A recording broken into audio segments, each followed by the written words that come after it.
এই বিষয়টো যেহেতু আমাৰ দলীয় যেহেতু সংগঠন এটা আছে মাননীয় দিলীপ শইকীয়া ডাঙৰীয়া যেহেতু ৰাজ্যিক সভাপতি আৰু ইপিনে মুখ্যমন্ত্ৰী ডাঙৰীয়া আছে, গতিকে তেওঁলোকে আমাৰ লগত দলৰ লগত আলোচনা কৰি পেলাই আৰু লগতে অসম গণ পৰিষদ দলৰ লগত আলোচনা কৰি যিহেতু মিত্ৰতা যিহেতু আমাৰ থাকিবই, গতিকে এইটো অকল এখন জিলা বুলি নহয়, সমগ্ৰ অসমতে কি কৰে কি নকৰে দুটা দলে বহি পেলাই আলোচনা কৰিব।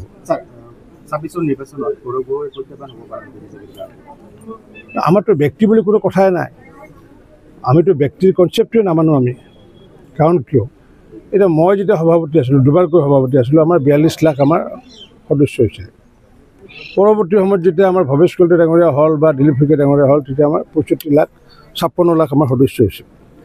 ভাৰতীয় জনতা পাৰ্টীৰ আমাৰ ব্যক্তি ডাঙৰ কথা নহয়, আৰু সেইকাৰণে আমি কওঁ যে দেশ আমাৰ ঊৰ্ধত, তৃতীয় হৈছে আমাৰ দল, তৃতীয় হৈছে ব্যক্তি। আমাৰ সভাপতি যোনে নহওক কিয়, আপুনিও যদি সভাপতি হয়, আমাৰ দলৰ যিটো মাইক্ৰ' মেনেজমেণ্ট ছিষ্টেম, দলৰ যিটো বুথৰ শক্তিশালীকৰণ ছিষ্টেম, পৃষ্ঠা প্ৰমুখীকে আদি কৰি শক্তি কেন্দ্ৰকে আদি কৰি এই ছিষ্টেমবোৰ আছে কাৰণে ভাৰতীয় জনতা পাৰ্টী আমি পিছলৈ চাবলগীয়া হোৱা নাই। প্ৰতিটো নিৰ্বাচনত আমি সন্মুখলৈ চাব পাৰিছোঁ। আৰু কংগ্ৰেছে কি হৈছে, যিমানে মানুহ বদলাই আছে তেওঁলোকে পিছলৈ চাই আছে, অৰ্থাৎ তেওঁলোকৰ সংগঠন জান নাই বা জনসাধাৰণৰ জান নাই। মই এই দুদিন ধুবুৰীত আৰু হাটচিঙিমাৰীত ঘূৰি পেলাই বা মানকাছাৰত ঘূৰি পেলাই তাতে যিটো উমান পালোঁ, তাততো সংখ্যালঘু মানুহ অধিক।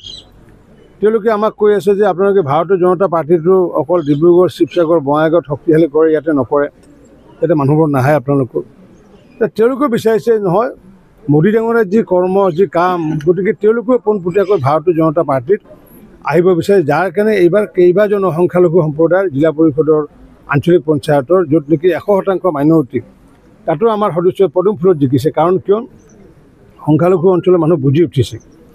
পূৰ্বতে মই কৈছিলোঁ যে কংগ্ৰেছ আছে, চাউথ চালমাৰত আছে, মানকাছাৰত আছে, ধুবুৰীত আছে, কিন্তু এতিয়া মই বুজিছোঁ যে আগন্তুক দিনত চাউথ চালমাৰাই হওক বা বৰপেটাই হওক বা সৃজনগামতে হওক, এইবোৰ অঞ্চলতো আমাৰ মানে কংগ্ৰেছ নাথাকিব।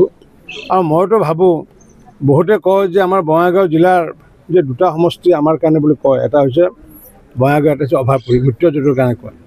কিন্তু মই এই কথাষাৰ ক'লোঁ যে বঙাইগাঁও জিলাৰ আগন্তুক দিনত তিনিওটাই মিত্ৰজোঁটত থাকিব। সৃজনগাম যিটো সমষ্টি, য'ত নেকি ধৰ্মীয় সংখ্যালঘু মানুহ প্ৰায় 80%তকৈ অধিক, সেই সৃজনগামতো আগন্তুক দিনত মই নিজে ইয়াতে তদাৰক কৰিম। আগন্তুক দিনত ভাৰতীয় জনতা পাৰ্টী বা অসম গণ পৰিষদৰ ইয়াতে বিধায়ক জিকি আহিব এই সৃজনগামৰ পৰা। আজি ভৱিষ্যতবাণী কৰিলোঁ আপোনালোকক।